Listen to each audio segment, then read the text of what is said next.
suatu proses yang berkaitan dengan bagaimana dan mengapa peristiwa itu terjadi, baik peristiwa alam maupun sosial dan budaya.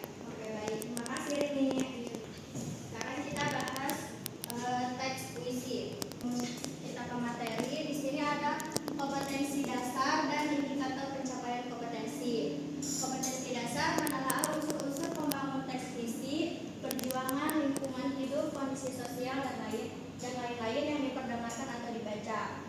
Sedangkan indikator pencapaian kompetensi, siswa mampu menelaah unsur-unsur pembangun teks puisi yang diperdengarkan dan menelaah unsur-unsur pembangun teks puisi yang dibaca. Tujuan pembelajarannya, peserta didik mampu mengidentifikasi unsur-unsur pembangun puisi dan jenis-jenisnya. Sebelum kita ke materi teks puisi, apakah ada yang tahu puisi itu apa? Saya Bu. Ya, silakan Julina. Puisi yaitu ragam sastra yang bahasanya terikat oleh irama, matra, rima, serta penyusunan balik dan bahan. Oke, baik. Selanjutnya, apa itu puisi? Puisi adalah salah satu karya sastra selain prosa dan drama. Puisi digunakan untuk mengungkapkan pikiran, gagasan, perasaannya dalam bentuk kata-kata yang indah. Ada unsur-unsur pembangun puisi. Yang pertama ada unsur ekstrinsik meliputi tipografi, diksi, pengimajian, kata konkret, bahasa figuratif, rima, irama atau ritme. Sedangkan unsur intrinsik meliputi tema, amanat, perasaan, nada dan suasana. Selanjutnya kita bahas satu persatu. Yang pertama unsur ekstrinsik tipografi. Tipografi adalah penyusunan baris dan bait dalam puisi. Di antaranya meliputi susunan kata, baris dan kata. Misalnya tipografinya teratur, berarti memperhatikan kata, suku kata dan jumlah baris. Sedangkan yang tidak teratur, berarti tidak ada rima dan kata disusun secara acak. Selanjutnya diksi. Diksi adalah pilihan kata yang tepat. Maksudnya pemilihan kata yang tepat atau selaras dalam penggunaannya dengan menyampaikan sebuah gagasan melalui gaya bahasa, pemilihan kata, ungkapan dan lain-lain. Selanjutnya pengimajian. Pengimajian adalah citra atau bayangan yang muncul dalam pikiran pembaca puisi. Misal imaji penglihatan, pendengaran dan penciuman. Misal imaji penglihatan, contohnya memandang ladang penuh kejayaan. Selanjutnya imaji pendengaran, yaitu seakan-akan kita mendengarkan sesuatu. Contohnya gemericik air sungai. Selanjutnya imaji penciuman, yaitu seakan-akan kita mencium bau sesuatu. Contohnya senja yang basah meredakan hutan terbakar. Selanjutnya kata konkret. Kata konkret adalah kata yang dapat ditangkap dengan indera yang memungkinkan munculnya imaji. Kata ini berhubungan dengan kiasan atau lambang. Contohnya, setiap kita bertemu dengan gadis berkaleng kecil, tulisan gadis yang seorang pengemis gembel dengan kata gadis berkaleng kecil akan lebih konkret daripada gadis peminta-minta atau gadis miskin. Jadi ketika kita menuliskan puisi harus menggunakan kata yang konkret. Masa kita menulis puisi setiap kita bertemu dengan gadis peminta-minta atau gadis miskin, itu sama tidak etis. Selanjutnya bahasa figuratif. Bahasa figuratif adalah cara yang digunakan oleh penyair untuk membangkitkan menciptakan imaji dengan menggunakan gaya bahasa. Jenis-jenis gaya bahasa diantaranya personifikasi, yaitu membandingkan manusia dengan benda mati. Contohnya matahari tersenyum di langit. Gaya bahasa tersebut seolah-olah benda tersebut selayaknya manusia. Padahal faktanya matahari itu tidak bisa tersenyum kecuali di film Teletubbies. Selanjutnya metafora, yaitu menyamakan dua hal yang tidak sama. Contohnya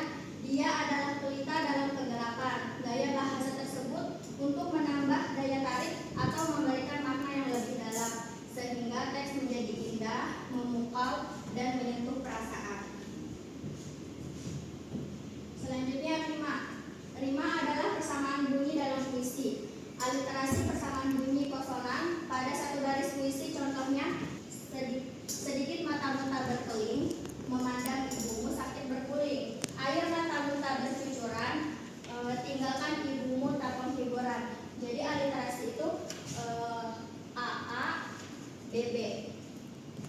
Sedangkan yang asonasi persamaan bunyi vokal pada satu baris puisi. Contohnya siang tanpa siang, tanpa malam, seperti matahari mencintai bumi.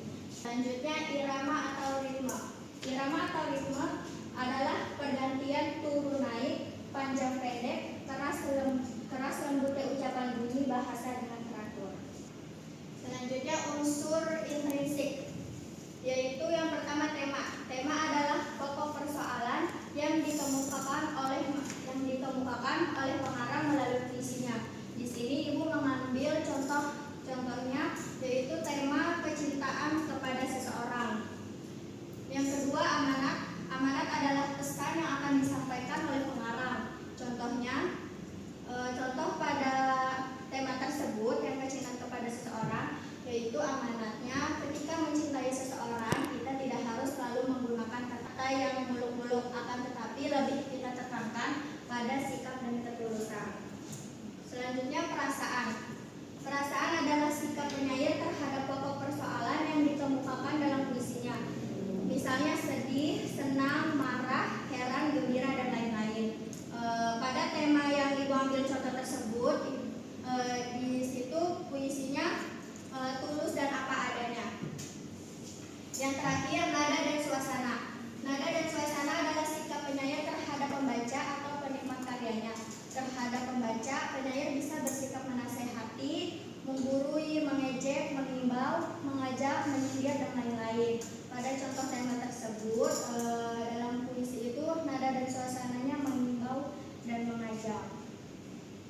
Di sini ada puisi Hujan Bulan Juni. Sebelum Ibu menanyakan puisi Hujan Bulan Juni, apakah ada yang ingin membacakan? Ya, silakan Mas Hadi. Ada yang lebih tabah dari hujan bulan Juni, dirahasiakannya rintik rindunya kepada pohon berbunga itu. Terima kasih Mas Hadi. Sama-sama. Baiklah, pada materi hari ini apakah ada yang ingin ditanyakan? Saya Bu, maka di dalam puisi harus memilih puisi yang sesuai. Apakah ada yang ingin bertanya lagi? Tidak ada. Ibu akan langsung menjawab. Mengapa di dalam puisi harus memiliki diksi yang tepat? Karena diksi yang tepat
saya akan mempresentasikan hasil diskusi kelompok kami. Di sini ada puisinya kan judulnya Hujan Bulan Juni karya Satati Djoko Damono. Nah, tadi sesuai arahan dari Bu Guru, kalau kelompok kita menganalisis atau mencari unsur intrinsiknya. Jadi yang pertama di unsur intrinsik itu ada tema. Jadi tema itu mengisahkan, tema dari puisi itu mengisahkan mengenai cinta terpendam hingga tidak tersampaikan kepada sang pujian hati tentunya. Terus yang kedua ada amanat. Amanat ini diupayakan bahwasanya diupayakan semaksimal mungkin untuk selalu sabar, ikhlas, bijak dan tabah dalam menjalani sesuatu. Kemudian mengungkapkan perasaan kepada seseorang yang kita cintai tidak selamanya menjadi hal yang buruk untuk dilakukan. Terus yang ketiga ada perasaan. Perasaan dari puisi ini adalah menggambarkan rasa sabar dan kerinduan serta memendam rasa cinta yang mendalam terhadap seseorang. Dan yang terakhir ada nada dan suasana. Suasana dari puisi ini adalah setelah dilihat dari videonya tadi, nada dan suasana puisi Hujan Bulan Juni ini adalah kegembiraan. Hal ini ditunjukkan dengan penggunaan huruf R yang berulang-ulang. Yang digunakan juga di pilihan kata menunjukkan bahwa penyair mengalami keraguan hingga akhirnya memilih diam saja dan mencintai dalam diam. Terima kasih. Terima kasih Rizky. Sama Ibu. Baiklah, pada materi hari ini sudah selesai. Sebelum itu, apakah ada yang bisa menyimpulkan pada materi hari ini? Saya Bu, Ya, silakan Rizky. jadi simpulan dari materi ini adalah unsur-unsur pembangunan puisi itu mencakup tipografi, gaya bahasa yang kreatif, imaji yang kuat, rima, irama, pengimajian, kata konkret, diksi, tema, amanat, perasaan, nada dan suasana. Oke, baik, terima kasih Rizky. Sama Ibu. Nah, setelah yang sudah